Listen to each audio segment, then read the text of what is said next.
वह कौन सी स्त्री है जो विवाह होने के पश्चात पत्नी तो बन जाती है, पत्नी का पद पा जाती है, लेकिन भार्या कहलाने योग्य कब बनती है? यानी जैसे राम कहते थे ये मेरी भार्या सीता है, तो भार्या के क्या लक्षण होते हैं? भार्या किसे कहते हैं? भार्या का मतलब क्या होता है? भार्या का मतलब है सा भार्या या शुचिर्दक्षा, सा भार्या या पतिव्रता, सा भार्या या पतिप्रीता, सा भार्या सत्यवादिनी। भार्या, भार्या कहते हैं भरण पोषण करने योग्य। भार्या माने भरण पोषण करने योग्य वही पत्नी है जो सुचिर दक्षा, सुचिर माने जो पवित्र है, और दक्षा माने जो कुशल है, प्रवीण है, होशियार है, और जो पतिव्रता है, एक पतिव्रत का पालन करती है, चंचल नहीं है, व्यभिचारिणी नहीं है, उल्टा नहीं है। सा भार्या या पतिप्रीता, और जिस स्त्री को अपने पति से प्रीति है, प्रेम है, उसे भार्या कहते हैं। वो भरण पोषण करने योग्य है, वो पूरे घर को संभाल सकती है। सा भार्या सत्यवादिनी, और जो स्त्री सत्य भी बोलती है, अपने पति को गुमराह नहीं करती है, वो भार्या का पद प्राप्त करती है। सा भार्या सुचिरदक्षा। देखिए कितना अच्छा बताया गया। सा भार्या या सुचिरदक्षा, पवित्र भी है, शुद्ध साफ रहती है, गंदगी नहीं रखती है, साफ हाथों से आटा मारती है, साफ सुथरा भोजन बनाती है, घर के सामान को साफ सुथरा संभाल कर रखती है, पूरी व्यवस्था को सेटिंग करती है, और कार्य करने में कुशल भी है, और पतिव्रता भी है, और पति से प्रीति भी रखती है। सा भार्या या पतिव्रता, सा भार्या या पतिप्रीता, और सा भार्या सत्यवादिनी, और सत्यवादिनी भी है। ऐसी जो पत्नी है, ऐसी जो स्त्री है, वो भार्या कहलाने योग्य है, उसे भार्या कहते हैं। सा भार्या या शुचिर्दक्षा, सा भार्या या पतिव्रता, सा भार्या या पतिप्रीता, सा भार्या सत्यवादिनी। जो मनुष्य धन कमाता है तो उसके धन की सार्थकता कब होती है, ये प्रश्न पूछा गया। तो धन की सार्थकता कब है? चाणक्य कहते हैं उपार्जितानां वित्तानां त्याग एव हि रक्षणं, तडागोदर संस्थानां परिवाह इवाम्भसाम्। चाणक्य से किसी भक्त ने पूछा है कि धन की सार्थकता क्या है, तो चाणक्य कहते हैं कमाए हुए धन की सार्थकता तब होती है जैसे तालाब में यदि पानी भरा रहता है तो पानी सड़ जाता है, बदबू देने लगता है, पीने योग्य भी नहीं रह जाता है। लेकिन वही पानी जब प्रवाहित होता है वर्षा की ऋतु में, तालाब का पानी बह करके बाहर जाता है, दूसरे तालाब में जाता है, नदी में जाता है, तो पानी ताज़ा हो जाता है और वो पानी शुद्ध पीने नहाने के योग्य रहता है। ऐसे ही जो आपने धन कमाया है, आपका कमाया हुआ धन यदि प्रवाहित होता है, अर्थात जन सेवा, गुरु सेवा, गौ सेवा, समाज सेवा, देश की सेवा में लगता रहता है, तो आपका धन पवित्र रहता है, शुद्ध रहता है। इसलिए धन का शुद्धिकरण भी करना चाहिए, और धन का शुद्धिकरण जब आपका धन दूसरों की सेवा में लगेगा तभी उसका शुद्धिकरण होगा। जब आप अपने धन को गरीबों की सेवा में, परमार्थ में, सेवार्थ में, धर्मार्थ में और शिक्षार्थ में लगाएंगे, या आप अपना धन सत्संग भक्ति में लगाएंगे, प्रचार प्रसार में लगाएंगे, धर्म की रक्षा में लगाएंगे, या अपना धन आप संतों की सेवा में लगाएंगे, भंडारा करेंगे, मंदिर बनाएंगे, आश्रम बनाएंगे, तो समझ लो आपके धन का शुद्धिकरण भी हो रहा है, और आपका धन पवित्र हो रहा है, और आपके धन की गंदगी खत्म हो रही है। आपका धन बिल्कुल वो पवित्र धन रहेगा। तो इसके लिए चाणक्य कहते हैं उपार्जितानां वित्तानां त्याग एव हि रक्षणं, तडागोदर संस्थानां परिवाह इवाम्भसाम्। क्या कहते हैं चाणक्य? चाणक्य कहते हैं कि तड़ागोदर संस्थानम, तड़ागोदर कहते हैं तालाब में इकट्ठा हुआ जल जो प्रवाहित नहीं होता है वो बेकार हो जाता है। ऐसे ही तुम्हारा इकट्ठा हुआ धन बेकार है यदि वो सदुपयोग नहीं होता है।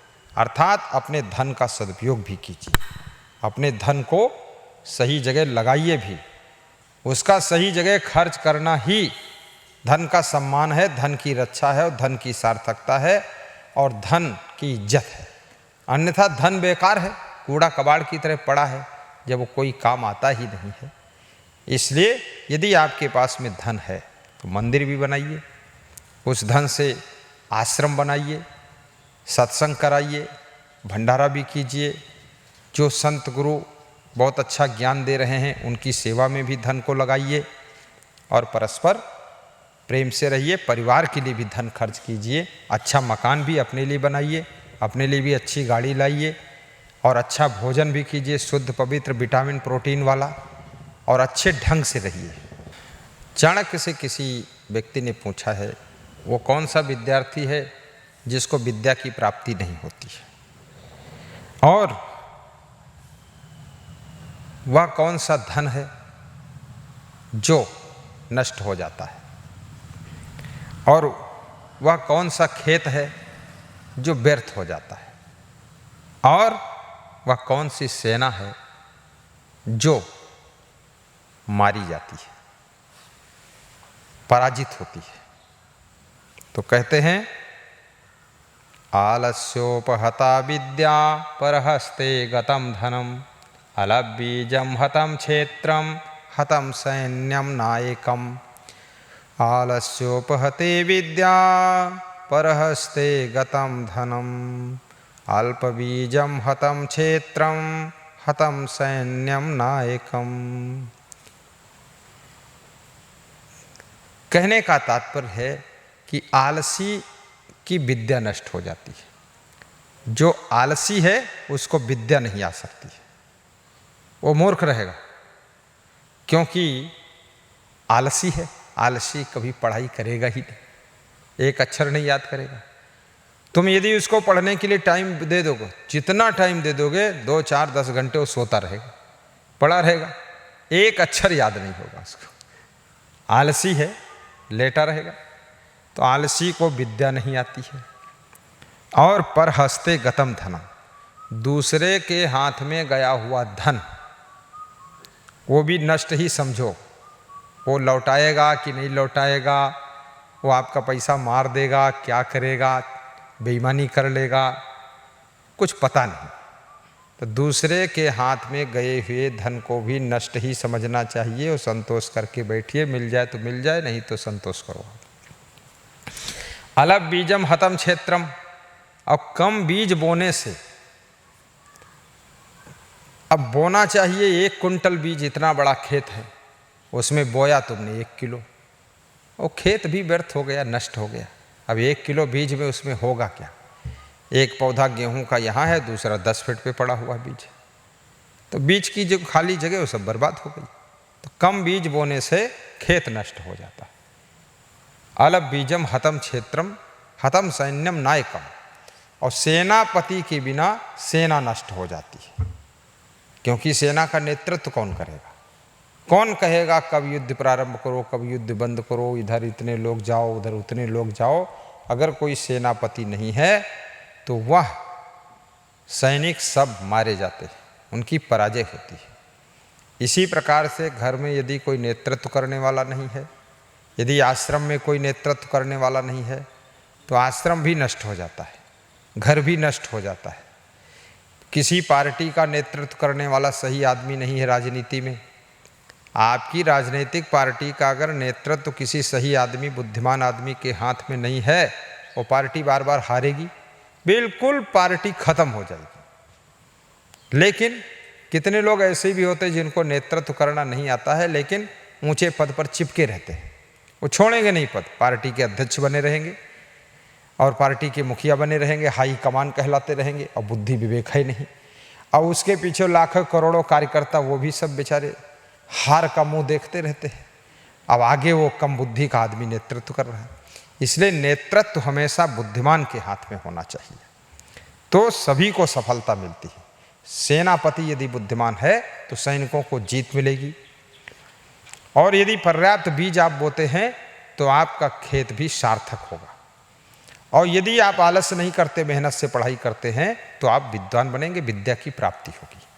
और यदि आप समझदारी पूर्वक किसी के सहयोग के लिए धन देते हैं, अच्छे लोगों को जांच परख करके, तो आपका धन वापस भी आ जाएगा।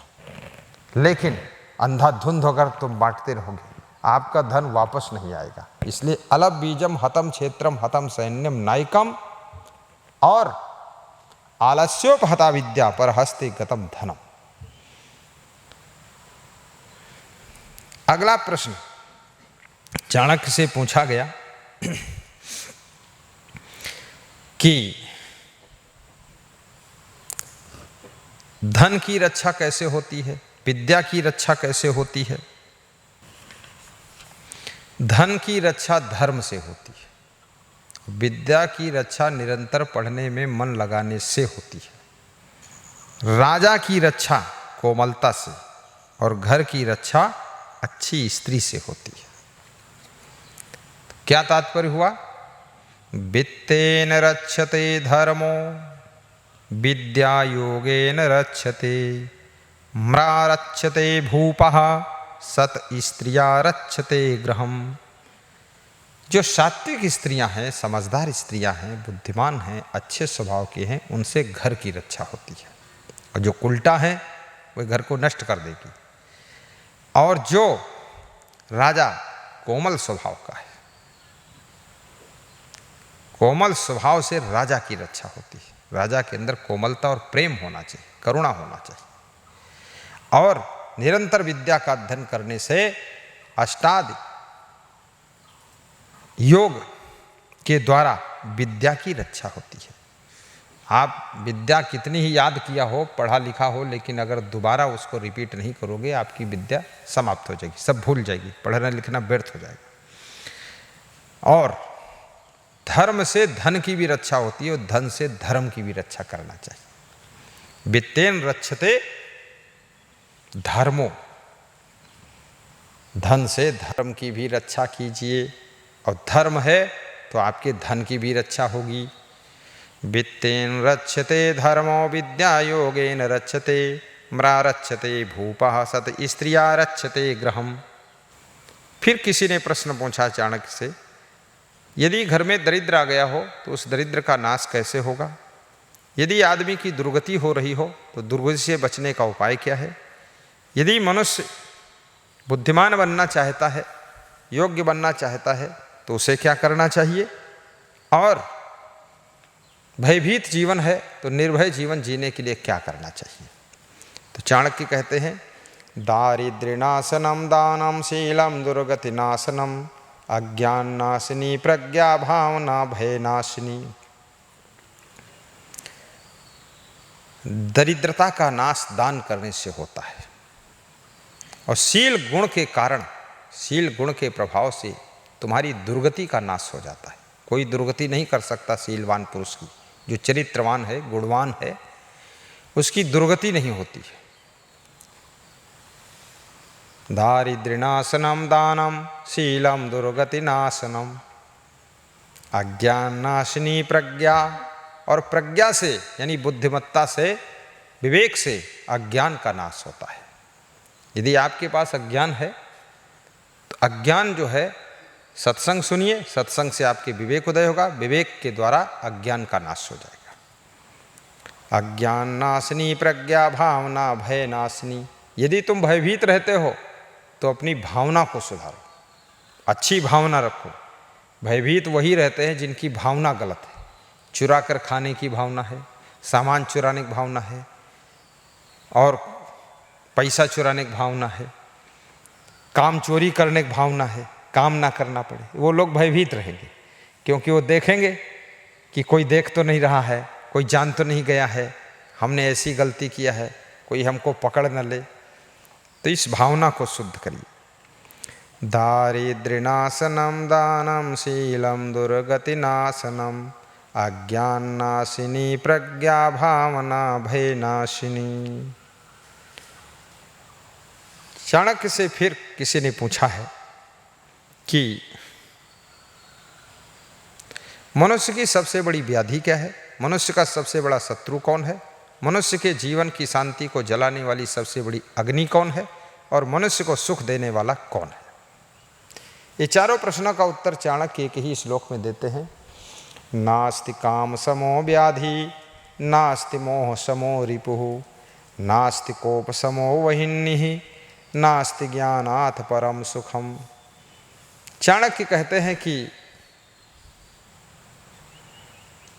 कामना से बड़ा कोई रोग नहीं है, मोह से बड़ा कोई शत्रु नहीं है, और क्रोध से बड़ी कोई अग्नि नहीं है, और ज्ञान से बड़ा कोई सुख देने वाला नहीं। अगर सुख चाहते हो, आत्मज्ञान प्राप्त करो।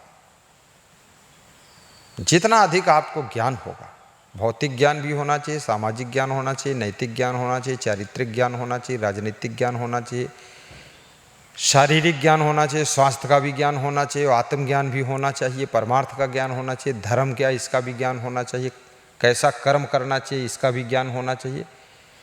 अगर ज्ञान में आप पूर्ण हैं तो आप सुखी रहेंगे, और क्रोध से बड़ा तुम्हारा कोई शत्रु नहीं।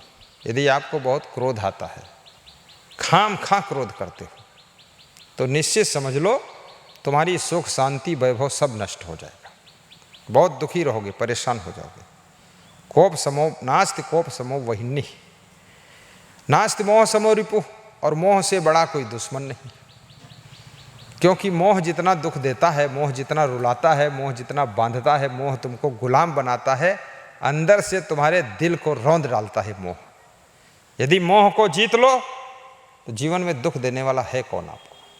और मोह को जीतना है तो उसके लिए ज्ञान चाहिए। इसलिए कहा गया कि नास्ति ज्ञानात् परम सुखम, ज्ञान से बड़ा कोई सुख देने वाला नहीं है। नास्ति काम समो व्याधि, तो कामना से बड़ा कोई रोग नहीं। जिसके अंदर बहुत कामनाएं भरी हुई हैं वो हमेशा परेशान रहेगा। और ये ऐसी बीमारी है, ना डॉक्टर दवा दे सकता है इसकी, ना वैद्य दे सकता है। इसलिए अपने आप को संभालिए, अच्छा बनाइए अपने आप को। नास्ति काम समो व्याधि, साहिब बंदगी। अब आगे प्रश्न है, ब्रह्मज्ञानी होते हैं, आत्मज्ञानी होते हैं, वो संसार के भोगों को या स्वर्ग के सुख को किस तरह से त्याग करते हैं, क्या समझकर। सूरवीर व्यक्ति के लिए संसार के सामान्य जीव किस प्रकार से होते हैं, और जितेंद्रीय पुरुष के लिए नारी किस रूप में होती है, और निष्प्रही मनुष्य के लिए ये पूरा संसार कैसा होता है। ये सबके लिए तृण के समान होता है संसार। तृणम ब्रह्म विदाह स्वर्गम, तृणम सूरस्य जीवितम, जिताच्छस्य तृणा नारी, निष्प्रहस्य तृणम जगत। निष्प्रहस्य तृणम जगत, जिताच्छस्य तृणा नारी, निष्प्रहस्य तृणम जगत। निष्प्रही व्यक्ति, जिसको कुछ नहीं चाहिए, कोई कामना नहीं है, कोई चाहना नहीं है, पूर्ण संतोष है, विवेक पूर्वक रहता है, त्याग वैराग्य जिसमें है, विषयों को भोगने की इच्छा नहीं है, उसके लिए पूरा संसार तिनके के समान है। आत्मज्ञानी के लिए स्वर्ग का सुख तृण के समान है। जितेंद्रीय पुरुष के लिए संसार की सभी नारियां तिनके के समान है, तृण के समान है। और सूरवीर पुरुष के लिए संसार के सभी जीव तिनके के समान होते हैं। इसलिए हमें ये समझना चाहिए, विचार करना चाहिए कि कौन व्यक्ति महान है। तृणम ब्रह्म विदाह स्वर्गम, तृणम सूरस्य जीवितम, जिताच्छस्य तृणा नारी, निष्प्रहस्य तृणम जगत। अगर आप में ये सब गुण आ गए, आप महान हैं और सुखी रहेंगे। बहुत बहुत धन्यवाद। आज इतना ही।